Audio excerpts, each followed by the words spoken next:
enable our population to be as healthy for as long as we can. So the preventive and the screening part, I find that it's actually quite lacking, or there's a lack of discussion.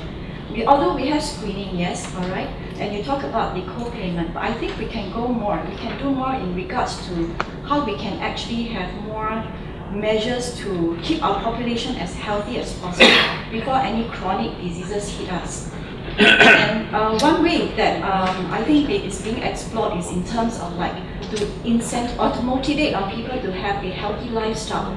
Right now, I do not see such policies being implemented in our systems or being discussed. We can be encouraged to do so in a more integrated manner together with the overall healthcare system. That is one thing I'd like to make. Two things that I'd like to point out of is that regards to co-payment, personally I do think that there's a value in terms of co-payment. It's only that the quantum of co-payment has to be affordable for our people, that we do not actually prevent people from seeking medical help that they need to. The reason why is because co-payment makes us responsible in terms of our health, and perhaps makes us think twice about asking for a lot of checks, in which that some of the other systems like America, where they actually ask for a lot of checks, tests that may not be necessary or beneficial for them, and that as a result raise the healthcare costs in those countries.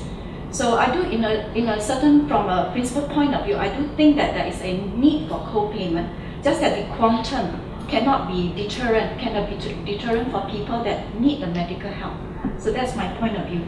The other thing is with regards to the hospital beds. I do not quite understand the point that there is no increment in hospital bed. I haven't read the statistics number, but like for example, the fact that Khoo Teck Puat building hospital was built in the last few years, that is an increment of hospital beds. So I don't quite understand why there's a saying that there is none. Oh, you include Khoo Teck Puat, the increase is still zero. On your question of healthy lifestyle, how to have a healthy lifestyle when Singapore is ranked #1 in the world for the longest work hours a week? How to have a healthy lifestyle when your real wages has hardly gone up in the last 10 years? How to have a healthy lifestyle when practically so many studies show that Singaporeans are unhappy, you don't have money to retire, right? Health style is not just health, it's money, it's having a job and making a decent living so they don't have to struggle every day to make ends meet. To me, stress is the biggest problem when it comes to health lifestyle. So that answers the point, is that how are we actually being addressed with regards to those issues, that factors that you point out that should be risk factors of the future that actually can be incorporated as part of the health system. No, I think the question about hospital beds. I think I cannot. Still zero. Okay, still zero. Yeah, I think if you actually look at the statistics, you see what has happened in the last 20 years. The only actual brand new hospital was my hospital, built in 1985. Khoo Teck Puat Hospital is actually taken over from Alexandra Hospital. And what has happened is that the old Changi Hospital was closed. Toa Payoh Hospital was closed and transferred over to Changi General Hospital. The net result, as Zhe Hian pointed out, is zero increase in hospital beds, even as the population increased by 1 million.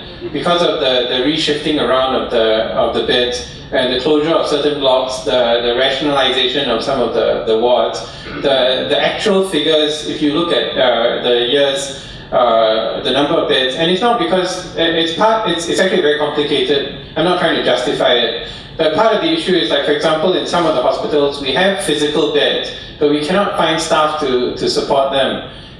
Because opening a bed is not just putting a bed and plonking it down over there. You actually have to have staff at every level, not just the senior staff, you have to have the nursing staff, you have to have the allied health staff.